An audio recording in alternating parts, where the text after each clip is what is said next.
Hello everyone, आज हम करने जा रहे हैं ऑर्डर नंबर 11। ठीक है, तो हम इसमें क्या क्या करेंगे पहले मैं बता देती हूँ। पहले तो मैं आपको बताऊँ कि ऑर्डर नंबर 11 कैसे याद रखना है। दूसरी चीज़, इसकी हेडिंग वगैरह जो है मैं आपको डिस्क्राइब करूंगी, इसका पर्पस बताऊंगी। तीसरी चीज़ मैं आपको ये बताऊंगी इसकी जो ट्रिक्स है वो आपको कैसे करनी है। ठीक है, यहाँ पे मैंने पूरी ट्रिक्स बनाई हुई है, आगे तक काफ़ी ट्रिक्स बनाई हुई है। तो ये जो ट्रिक्स है वो आप कैसे करोगे, और उसके साथ एंड में मैं आपको बताऊंगी बेरिक प्रोविजंस। ठीक है, ताकि आपका जो है फुल एंड फाइनल प्रिपरेशन इससे रिलेटेड हो सके। तो सबसे पहले आते हैं ऑर्डर नंबर 11 पे। ऑर्डर नंबर 11 की हेडिंग है डिस्कवरी एंड इंस्पेक्शन। ठीक है, तो ऑर्डर नंबर 11 पे डिस्कवरी एंड इंस्पेक्शन, तो पहले हम इससे याद करते हैं पीछे से। ठीक है, कि ऑर्डर नंबर 12 जो है वो एडमिशंस की बात करता है। अगर चीजें एडमिट होंगी तो पहले क्या है, वो चीजें बाहर आनी चाहिए। ठीक है, डिस्कवरी और इंस्पेक्शन होना चाहिए, ऐसे याद रख लेना। ठीक है, एडमिशन से पहले क्या होगी, डिस्कवरी एंड इंस्पेक्शन होगा। और ऑर्डर नंबर 11 से पहले आता है ऑर्डर नंबर 10, जिसमें बात होती है examination of parties bye the court. ठीक है, यानी कि कोर्ट क्या करेगा, एग्जामिन करेगा। तो एग्जामिनेशन से क्या निकलता है, डिस्कवरी होती है। ठीक है, कुछ ना कुछ, अरे यार आप जैसे एग्जाम दोगे, ठीक है, तो आप डिस्कवर करोगे ना कि आप में कितना बूता है आके जाने का, है ना। तो वही चीज क्या होगी, डिस्कवर होगी। ठीक है, डिस्कवर होगी इसमें। तो अब हमें पता चल गया कि ऑर्डर नंबर 10 जो है वो है examination of parties bye the court, और एग्जाम करने के बाद क्या आएगा, डिस्कवरी एंड इंस्पेक्शन। ठीक है, और एडमिशन से पहले क्या होना चाहिए, डिस्कवरी एंड इंस्पेक्शन। ठीक है, तो हमने ऑर्डर नंबर 11 को एक तरह से अपने माइंड में प्लेस कर लिया। अब इसके बाद मैं आपको इसका पर्पस बताती हूँ डिस्कवरी एंड इंस्पेक्शन का। देखो, सबसे पहले तो ये क्या है, एक डिस्कवरी क्या है, एक प्री ट्रायल प्रोसीजर है। ठीक है, प्री ट्रायल प्रोसीजर क्यों, अरे तुम ट्रायल कर लोगे तो देखो, ट्रायल की स्टेज तक जाने से पहले, आगे बढ़ने से पहले एक जज को पता होना चाहिए कि इसको आगे बढ़ाने का कोई पर्पस है कि नहीं, इसलिए प्री ट्रायल स्टेज है। ठीक है, ट्रायल में क्या होता है, डिस्कवरी इंस्पेक्शन ही होता है। अब ये प्री ट्रायल स्टेज है क्योंकि ये पहले हो रहा है। फिर इसके बाद इसमें एक और चीज है कि each party is given an opportunity to obtain evidence from opposite party. ठीक है, ऑपोजिट पार्टी से तुम क्या है, एविडेंसेस निकाल सकते हो, इसमें पता कर सकते हो, इन एक्सचेंज कर सकते हो इन्फॉर्मेशन वगैरह। ठीक है, विटनेसेस और एविडेंस से रिलेटेड। ठीक है, ये एक चांस है कि तुम लोग क्या कर रहे हो, ये कम्युनिकेशन है। सूट इंस्टीट्यूट होने के बाद ये क्या है, फर्स्ट कम्युनिकेशन है एक तरह से।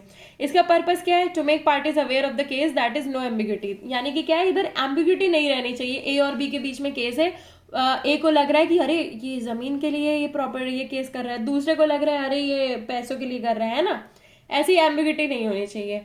अब देखो उसमें इंस्पेक्शन, अब इंस्पेक्शन क्या है, इंस्पेक्शन में क्या करोगे, डिस्कवरी एंड इंस्पेक्शन हो गया। अब इंटेरोगेटरीज की बात हो रही है इसमें। सबसे पहले इंटेरोगेटरीज जो है, कई लोग को समझ में नहीं आता इंटेरोगेटरीज क्या है, इसलिए मैं इंटेरोगेटरीज भी बता देती हूँ। इंटेरोगेटरीज क्या है, सेट ऑफ क्वेश्चंस है। ठीक है, आपको जैसे एग्जाम पेपर में मिलता है ना क्वेश्चंस, ताकि आपसे क्या है, आंसर निकलवाया जा सके, है ना। तो ये भी क्या है, सेट ऑफ क्वेश्चंस है जो ए पार्टी बी पार्टी को देगी और बी पार्टी ए पार्टी को देंगे। ठीक है, ये किस लिए है, अरे डिस्कवरी और इंस्पेक्शन का पर्पस फुलफिल ही कर रहे हैं ये सब चीजें। क्यों, क्योंकि उनके पास क्या है, राइट टू रिसीव इन्फॉर्मेशन। ठीक है, राइट टू रिसीव इन्फॉर्मेशन मैंने यहाँ लिख रखा है। राइट टू रिसीव इन्फॉर्मेशन जो है दोनों लोगों के पास होती है। ऐसा नहीं है कि सिर्फ हमें गवर्नमेंट के टूवर्ड्स हमें राइट टू इन्फॉर्मेशन है, हमें हर जगह से राइट टू इन्फॉर्मेशन है कि तुम मेरे अगेंस्ट केस कर रहे हो तो क्यों कर रहे हो, मैं तुम्हारे अगेंस्ट केस कर रहा हूँ तो बताओ तुम इसको सेटल करोगे कि नहीं, ये सब चीजें हैं। ठीक है, डिस्कवरी बाय इंटरोगेटरीज। ठीक है, क्वेश्चंस होंगे तभी तो डिस्कवरी होगी। अब हम आते हैं इसकी ट्रिक्स पे। तो देखो, रूल नंबर 1 बात करता है डिस्कवरी कैसे, बाय इंटरोगेटरीज। अब देखो क्वेश्चन से क्या है, डिस्कवरी हो रही है तुम्हें। अब इसके बाद हम जो इसमें रूल नंबर 11 तक बात करेंगे, रूल नंबर 2 से लेकर के 7 तक यहाँ पे है, और 8 से लेकर के 11 तक यहाँ पे है। ये मैंने दो अलग अलग पोर्शन में डिवाइड कर दिया क्योंकि ये आंसर से रिलेटेड है और ये क्या है, क्वेश्चन से रिलेटेड है। ठीक है, ये आंसर से रिलेटेड है, ये क्वेश्चन से रिलेटेड है। अब देखो क्वेश्चन से रिलेटेड जो सबसे पहला पोर्शन करते हैं हम, वो इस तरफ देखो आप लोग। ठीक है, क्वेश्चन से रिलेटेड जो सबसे पहला पोर्शन, उसमें क्या आता है, रूल नंबर 2। ठीक है, तो रूल नंबर 2 बात करता है कि तुम particular interrogatories to be submitted, यानी कि जो क्वेश्चन है तुम्हारे, तुम सबमिट करो। किसको सबमिट करो, कोर्ट को, है ना, ताकि वो क्या करे, आंसर्स रिसीव करने के लिए आगे प्रोसीड करे। नेक्स्ट रूल 3 में बात हो रही है, अब तुमने क्वेश्चंस तो भेजे हैं, अब उसके पैसे वैसे भी दो। फॉर एग्जाम्पल आपने कोई ऐसा क्वेश्चन दे दिया है जिसकी इन्फॉर्मेशन निकालने में कुछ पैसे वैसे लग जाएंगे, मान लो आपको इंटरनेट कैफे जाना पड़ा, है ना, तो वो सब पैसे जो है वो इंटरोगेटरी जो है, वो इंटरोगेटरीज क्वेश्चन जो करेगा उस वो देगा पैसे। ठीक है, नेक्स्ट इसके बाद रूल 4 में बात होती है फॉर्म ऑफ इंटरोगेटरीज। इसमें बस फॉर्म नंबर बताया गया है ना, किसी फॉर्म में बना करके ही दोगे आप। और 5 में कॉर्पोरेशन से रिलेटेड प्रोविजन है। अब इसको अलग कर लो। फिर उसके बाद 6 और 7 इंपॉर्टेंट प्रोविजन है। 6 में बात करते हैं ऑब्जेक्शन, यानी कि तुम्हें कोई क्वेश्चन जो है वो नहीं आंसर करना है तो उससे रिलेटेड ऑब्जेक्शन। 7 में है सेटिंग असाइड, ठीक है, यानी कि इसको हटा ही दो, इस क्वेश्चन को हटा दो। सेटिंग असाइड कौन कर सकता है? कोर्ट वगैरह कर सकते हैं, है ना। इसके बाद आते हैं हम लोग रूल नंबर 8 से लेकर के रूल नंबर 11 पे। अभी भी हम क्या इंटरोगेटरी से रिलेटेड बात कर रहे हैं। तो रूल नंबर 8, 9, 10, 11। 8 में बात की गई है एफिडेविट इन आंसर, ठीक है, आंसर देने में क्या है, एफिडेविट वगैरह जो होता है उससे रिलेटेड। 9 में फॉर्म है कि कौन से फॉर्म में तुम आंसर वगैरह करोगे, है ना। 10 में है exception, no exception to be taken, कोई भी एक्सेप्शन वगैरह जो है नहीं लिया जाएगा। और 11 में बात की गई है ऑर्डर टू आंसर और आंसर फर्दर। किस चीज का ऑर्डर? आंसर करने का ऑर्डर या फिर फर्दर आंसर करने का ऑर्डर, ठीक है, ऑर्डर टू आंसर और आंसर फर्दर। तो हमने आंसर वाला पोर्शन कंप्लीट कर लिया। अब हम डॉक्यूमेंट से रिलेटेड प्रोविजंस करेंगे। डॉक्यूमेंट से रिलेटेड काफी सारे प्रोविजंस हैं, ऐसे एक बार आप पूरा देख लीजिए, ठीक है। अब हम करते हैं डॉक्यूमेंट से रिलेटेड प्रोविजन में सबसे पहला नंबर रूल 12। रूल 12 बात करते हैं application for discovery of documents. किस चीज की एप्लीकेशन? डिस्कवरी किस चीज की? डॉक्यूमेंट्स की डिस्कवरी, ठीक है। रूल नंबर 13 बात करता है एफिडेविट फॉर ऑब्जेक्शन। यहाँ पे क्या कर रहे हो आप? ऑब्जेक्ट कर रहे हो। और रूल 12 की बात अगर एप्लीकेशन डिस्कवरी के लिए है तो क्या हो जाएगा? प्रोड्यूस कर दोगे आप डॉक्यूमेंट्स, ठीक है। तो 12, 13, 14 इस तरह से कर दिया, एप्लीकेशन फॉर डिस्कवरी, ऑब्जेक्शन और फिर उसके बाद क्या है? प्रोडक्शन।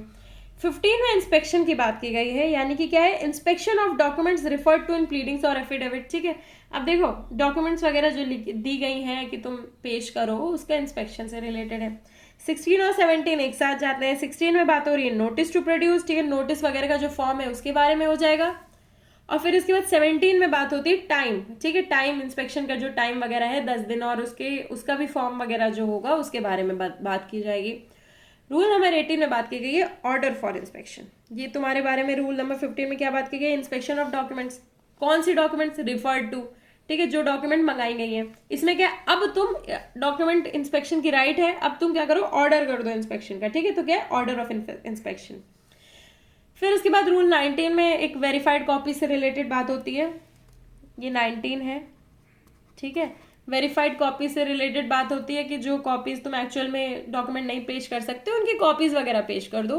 और रूल नंबर 20 में बात होती है प्री मेच्योर डिस्कवरी, ठीक है। रूल नंबर 20 में बात होती है pre mature discovery. Pre mature discovery मैं आपको आगे बताऊंगी, अभी आप क्या करो, इसका सिर्फ रूल एक तरह से सेट कर लो इस जगह। अब चलते हैं हम रूल नंबर 21, 22, 23, ठीक है। 21, 22, 23 जो है ज्यादातर रिलेटेड है किससे? इंटेरोगेटरी से रिलेटेड है, इसलिए मैंने वापस इस पेज में लिखा है। 21 बात करते हैं non compliance with order for discovery, ठीक है, ये क्या है? Non compliance with order for discovery. 22 बात करता है using answers to interrogatories as trial, ठीक है। देखो आंसर्स जो इंटेरोगेटरीज से आए हैं, यानी कि क्वेश्चन से जो आंसर्स आए हैं उसको ट्रायल में यूज करना। और रूल नंबर 23 बात करता है order to apply to minors, ठीक है। ये जो ऑर्डर है कि तुम्हें पेश करना है, आंसर्स देना है, ये सब ऑर्डर जो है माइनर्स पे लगेगा, ठीक है। माइनर्स बहुत सारी चीजें नहीं कर सकते बट जवाब तो बहुत अच्छा दे सकते हैं, हमें पता ही है। अब हम चलते हैं इसके बेरेट के प्रोविजंस पे। तो इसमें जो रूल नंबर 1 है डिस्कवरी बाय इंटेरोगेटरीज, वो बात करता है कि देखो जिस भी सूट में प्लेंटिफ या डिफेंडेंट क्या करेंगे? लीव ऑफ द कोर्ट से क्या करेंगे? डिलीवर करेंगे इंटेरोगेटरीज, ठीक है। तुम्हें सवाल पूछने के लिए ऑपोजिट पार्टी से बीच की एक दीवार से गुजरना होता है। वो दीवार क्या है? कोर्ट। कोर्ट को क्या करोगे तुम? लीव ऑफ द कोर्ट लोगे, है ना। राइटिंग में क्या करेंगे? For the examination of the opposite parties और एनी वन और मोर ऑफ सच पार्टीज, ठीक है। ऑपोजिट पार्टी एग्जामिनेशन के लिए या फिर किसी और पार्टी, जितनी भी पार्टीज हो, ठीक है, उनको क्या करोगे? क्वेश्चंस दोगे। And such interrogatories when delivered shall have note at the foot thereof stating which of such interrogatories each of such persons is required to answer, ठीक है। तुम क्वेश्चन डालोगे, उसके नीचे लिखोगे टू बी आंसर्ड बाई ये, है ना, जैसे फॉर्म में नहीं लिखा रहता है to be signed by applicant, वही चीज है। प्रोविजो किया है कि no party shall deliver more than one set of interrogatories, एक सेट होगा, उससे ज्यादा नहीं देना है। दूसरा प्रोविजो है कि interrogatories which do not relate to any matter in question in the suit, ठीक है, अगर वो रिलेट नहीं करते हैं सूट वगैरह से तो क्या करेंगे? शैल बी डीम्ड इररेलेवेंट, ठीक है, इररेलेवेंट डीम हो जाएंगे, that they might be in admissible on the oral cross examination of a witness. देखो यार जो नहीं रिलेटेड है वो क्या कर दिया जाएगा? इररेलेवेंट बोला जाएगा, ठीक है। नेक्स्ट इसके बाद आते हैं रूल नंबर 2 पे। रूल नंबर 2 पे क्या है, particular interrogatories to be submitted. ठीक है, देखो इसमें क्या है, लीव ऑफ द कोर्ट ले ली तुमने इंटेरोगेटरीज को डिलीवर करने के लिए, तो क्या है उसमें particular interrogatories propose to be delivered shall be submitted to the court. ठीक है, अब तुम क्वेश्चंस जो है अब क्या करोगे, कोर्ट पे दे दोगे। ठीक है, और कोर्ट क्या करेगा, डिसाइड करेगा कितने दिन में, 7 दिन में कोर्ट डिसाइड करेगा कि from the day of filing the said application in deciding upon such application की क्या है, विच में be made by the party produce document. ठीक है, कि कौन से क्वेश्चंस जो है वो आगे सॉर्ट टू बी इंटेरोगेटेड किए जाएंगे। ठीक है, फिर डिलीवर करेगा उनको, किस लिए, ताकि वो लोग क्या कर सके, एडमिशंस कर सके, और है ना, और shall be given as to such only of the interrogatory submitted as the court shall consider necessary. ठीक है, देखो किस लिए देगा, वो एडमिशन कर सके और या फिर डॉक्यूमेंट प्रोड्यूस कर सके relating to the matters in question, इसमें और कुछ ज्यादा इंपॉर्टेंट नहीं है। फिर इसके बाद आते हैं हम रूल नंबर 3 पे। रूल नंबर 3 में बात हो रही है कॉस्ट ऑफ इंटेरोगेटरीज, यानी कि इंटेरोगेटरीज से रिलेटेड जो पैसा है, जिसके इंस्टेंस पे क्वेश्चन रिलीज किया गया है, जिसके फेवर में वो क्वेश्चन रिलीज किया गया है, वही क्या करेगा, पैसे देगा। ठीक है, और अगर कोई अनरीजनेबल चीज होती है, अनरीजनेबल इंक्वायरी वगैरह होती है, ठीक है, और उसमें कोई पैसा आता है तो वो पैसा भी वही देगा। ठीक है, जिसकी फॉल्ट है। नेक्स्ट इसके बाद आते हैं रूल नंबर 4 में। रूल नंबर 4 में आ रहा है form of interrogatories. Finally form की बात आई। ठीक है, फॉर्म की बात हालांकि पहले आनी चाहिए थी, पर रूल नंबर 5 में आ रही है। तो इसमें फॉर्म क्या है, फॉर्म नंबर 2 इन अपेंडिक्स सी, 2 नंबर के फॉर्म में सी वाले अपेंडिक्स पे। ठीक है, फिर इसके बाद बात होती है 5 में कॉर्पोरेशन से रिलेटेड। अब अगर कॉर्पोरेशन से तुम्हें कोई सवाल पूछना है तो एक कॉर्पोरेशन की ड्यूटी है कि तुम एक मेंबर को आगे बढ़ाओ ताकि वो जवाब लिख सके, है ना। कंपनी अपने आप थोड़ी आंसर लिख के दे देगी। इसके बाद क्या है, 6 और 7 मैंने आपको बताया था जरूरी है। ऑब्जेक्शंस क्या है, किससे, इंटेरोगेटरी से रिलेटेड। तो इसमें क्या है, objections to interrogatories by answer, any objection to answering any interrogatory on the ground that it is scandalous. ठीक है, क्या ग्राउंड है कि स्कैंडलस है, इररिलेवेंट है, और नॉट एग्जिबिटेड बोनाफाइड। ठीक है, उस चीज से रिलेटेड क्या है, तुम ऑब्जेक्ट कर सकते हो। और फिर इसके बाद क्या होगा, उससे रिलेटेड क्या है, एट एनी स्टेज, एक तो क्या है, किसी भी स्टेज पे तुम ऐसा कर सकते हो, या फिर किसी भी ग्राउंड पे ऑफ प्रिविलेज और any other ground may be taken in the affidavit in answer. ठीक है, इसमें क्या है, तुम एफिडेविट दे सकते हो इसके आंसर में। नेक्स्ट इसके बाद बात होती है rule 7, setting aside and striking out interrogatories, है ना। अब कोर्ट को अगर लगता है कि ये चीज सही नहीं है तो इसमें क्या है, और दूसरी चीज क्या है, अनरीजनेबल है, वेक्सेशियस है, या फिर struck out on the ground that they are prolix, oppressive, unnecessary और स्कैंडलस। ठीक है, और इससे रिलेटेड क्या है, कोर्ट को लगता है तो ठीक है। अगर एप्लीकेशन कोई करता है इस चीज से रिलेटेड तो भी क्या होगा, 7 दिन में वो, आफ्टर 7 दिन में क्या है, एप्लीकेशन आप डाल सकते हो। ठीक है, after service of the interrogatories. ठीक है, क्वेश्चंस डालने के 7 दिन बाद तक आप ये बता सकते हो कि ये क्या है, वेक्सेशियस या क्या क्या है। नेक्स्ट इसके बाद रूल 8 में बात होती है एफिडेविट इन आंसर फाइलिंग। अब देखो इंटेरोगेटरीज क्या है, shall be answered by affidavit to be filed. अब देखो क्वेश्चन का तुम्हें आंसर देना है तो 10 दिन में तुम्हें उसके आंसर देने होंगे।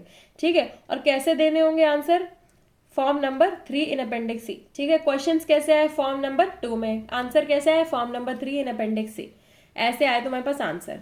नेक्स्ट इसके बाद बात हो रही है rule number 10, no exception to be taken. अब इसमें क्या, no exception shall be taken to any affidavit in answer but the sufficiency of otherwise of any such affidavit objected to as insufficient shall be determined by the court. अब देखो insufficient है तो उसकी क्या है, देखो एफिडेविट अगर insufficient है तो उससे रिलेटेड कोर्ट डिटरमाइन करेगा और कोई दिक्कत नहीं है। रूल 11 में बात होती है ऑर्डर टू आंसर और आंसर फर्दर। ठीक है, इसमें क्या है, तुम ऑर्डर कर सकते हो या फिर अप्लाई कर सकते हो कोर्ट को कि ऑर्डर करो कि यार हमें और आंसर चाहिए। ठीक है, या फिर आंसर करें या फिर और आंसर चाहिए, यही चीजें हैं। नेक्स्ट इसके बाद रूल 2 में बात हो रही है application for discovery of documents. इसमें क्या है, एप्लीकेशन कौन सी एप्लीकेशन, डॉक्यूमेंट्स की डिस्कवरी से रिलेटेड एप्लीकेशन। ठीक है, अब देखो हम लोग नेक्स्ट पोर्शन में आ गए हैं, इसमें हम डॉक्यूमेंट से रिलेटेड आ गए हैं। तो इसमें क्या है, डिस्कवरी ऑफ डॉक्यूमेंट्स। तो अब देखो इसमें कोई भी पार्टी क्या है, किसी एफिडेविट फाइल करने से क्या कर सकती है, कोर्ट में अप्लाई कर सकती है ताकि कोर्ट क्या करे, ऑर्डर करे दूसरी पार्टी को, किस चीज का ऑर्डर करे, discovery on oath of the documents. ठीक है, discovery on oath of the documents को ऑन ओथ क्या है, डिस्कवर करवाओ। ठीक है, जो कि क्या है, और उसके बाद क्या है, कोर्ट में इधर रिफ्यूज और एडजर्न द सेम। कोर्ट उस एप्लीकेशन को क्या है, मना भी कर सकती है। ठीक है, एफिडेविट को मना भी कर सकती है, एडजर्न कर सकती है। ठीक है, अगर वो सेटिस्फाइड है कि on making such order either generally और limited to certain class of documents as may in its description be thought fit, जैसा उन्हें सही लगता है क्योंकि वो जरूरी है। ठीक है। इसके बाद इसका प्रोविजो है कि discovery shall not be ordered when so far as the court shall be of opinion that it is not necessary. ठीक है, डिस्कवरी जो है नहीं ऑर्डर कर दी जाएगी अगर कोर्ट को लगता है कि देखो, discovery shall not be order when and so far as the court shall be of opinion that it is not necessary either for disposing fairly of the suit और फॉर सेविंग कॉस्ट। ठीक है, पैसा बचाने के लिए, fair disposal of the suit के लिए, जैसा भी उन्हें सही लगता है डिस्कवरी के ऑर्डर करने के लिए तो करेंगे, नहीं लगता है सही तो नहीं करेंगे। नेक्स्ट इसके बाद आते हैं रूल 13 पे। रूल 13 बात करता है एफिडेविट ऑफ डॉक्यूमेंट्स। ठीक है, हमने इससे पहले बताया कि एफिडेविट किसका, एप्लीकेशन, किस लिए, ताकि डॉक्यूमेंट्स मिले।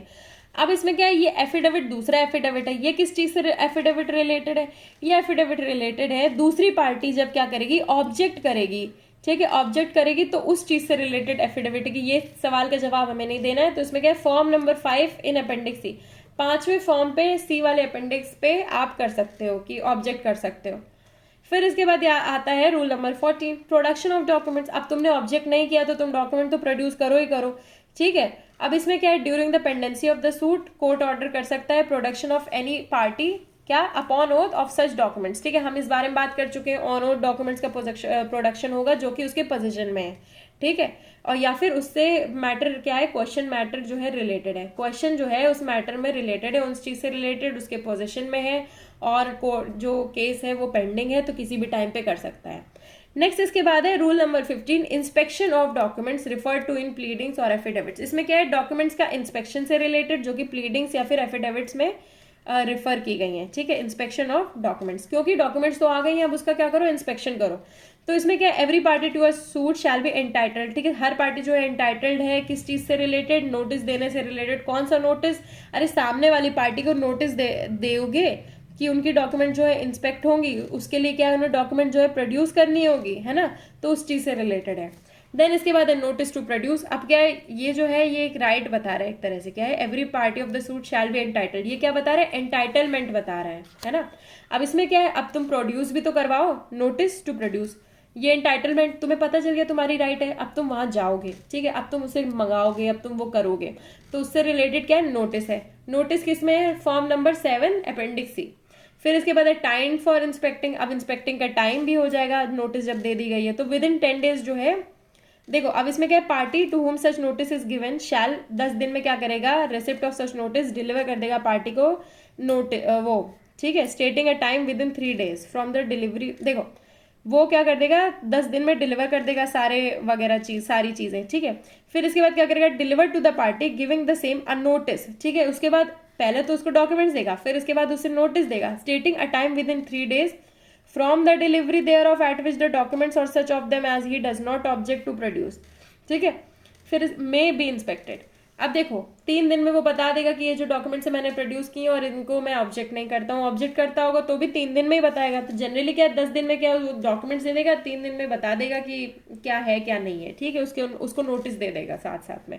अब इसका क्या है, फॉर्म नंबर 8 अपेंडिक्स सी पे सच नोटिस, उस नोटिस के बारे में है। ठीक है, टाइम फॉर इंस्पेक्टिंग और फिर उस नोटिस से रिलेटेड क्या है, ये कौन से नोटिस से रिलेटेड है, ये है बुक्स ऑफ अकाउंट्स वगैरह जो रिलेटेड नहीं। अगर बुक्स, अगर देखो the case of bankers books, books of accounts, constant use वाली जो बुक्स होती हैं जिनको आप डिलीवर नहीं कर सकते हो, ठीक है, बिजनेस से रिलेटेड है।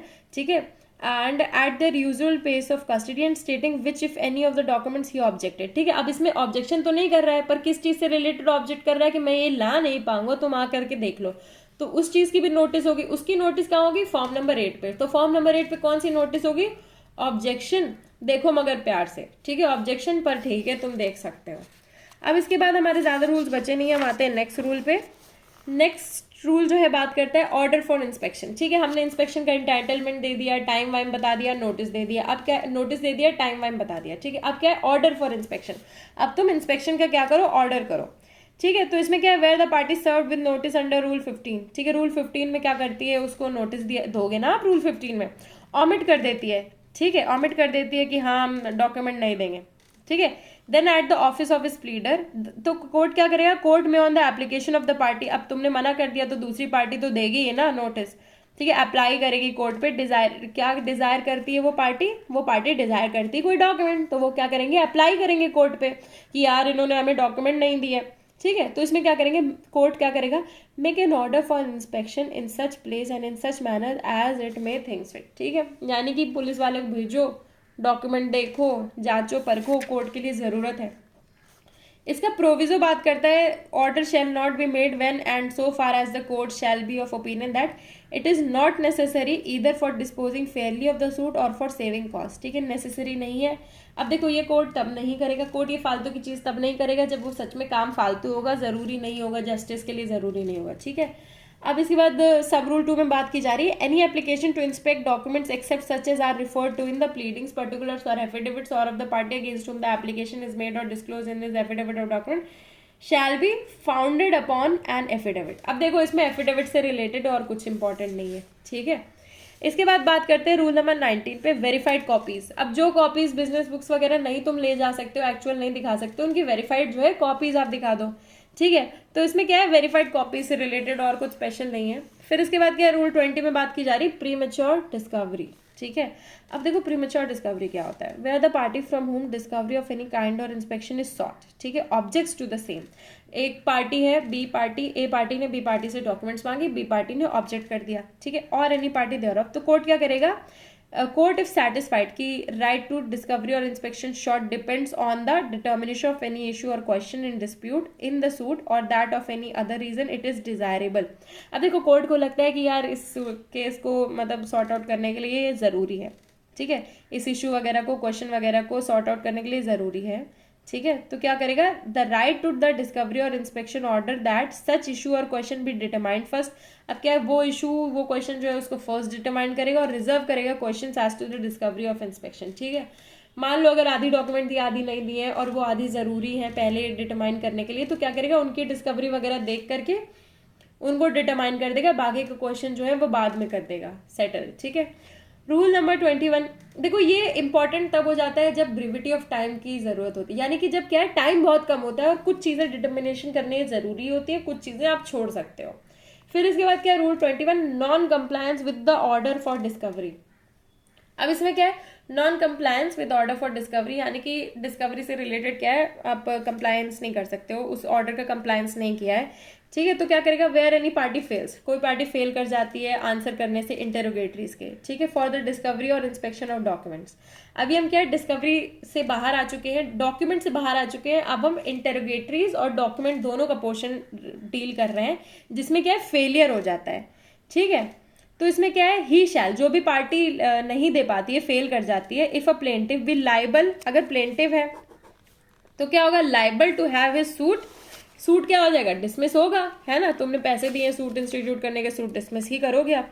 ठीक है, for want of prosecution and if a defendant, अगर डिफेंडेंट का केस है, ठीक है, तो इसमें क्या होगा, to have his defence if any struck out, उसकी कोई भी डिफेंस है उसको स्ट्रक आउट कर दो, and to be placed in the same position as if he had not defended and the party interrogating और सीकिंग डिस्कवरी और inspection may apply to the court for an order. ठीक है, अब इसमें क्या है, उसको ऐसी पोजीशन पर डाल दो जहाँ पे क्या है, उसके डिफेंस की कोई वैल्यू ही खत्म कर दो, है ना, उसके देखो दोनों पार्टीज के साथ ऐसा काम करो जिससे उनके एफर्ट जो है वो निल हो जाए, बस और कुछ नहीं है। नेक्स्ट इसके बाद रूल 22 में बात की गई, using answers to interrogatories at trial. अब जो भी आंसर्स इंटरोगेटरीज पे आएंगे वो क्या होंगे, एट ट्रायल यूज हो सकते हैं, है ना, जो एनी पार्टी, कोई भी पार्टी है उस एविडेंस को यूज कर सकती है, उस आंसर को यूज कर सकती है ऑपोजिट पार्टी के, without putting in the others और the whole of such answers. ठीक है, बिना विदाउट पुटिंग इन अदर्स और the whole of such answers.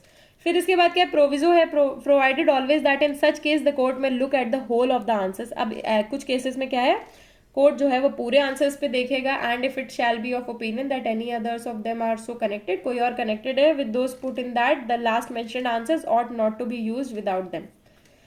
देखो अगर कोर्ट चाहता है तो पूरे पूरे आंसर्स जो है वो यूटिलाइज कर लेगा, और अगर कोई उससे कनेक्टेड है जो कि इंपॉर्टेंट नहीं है, जो कि इसमें एसोसिएटेड नहीं है, तो उनको नहीं यूज करेगा।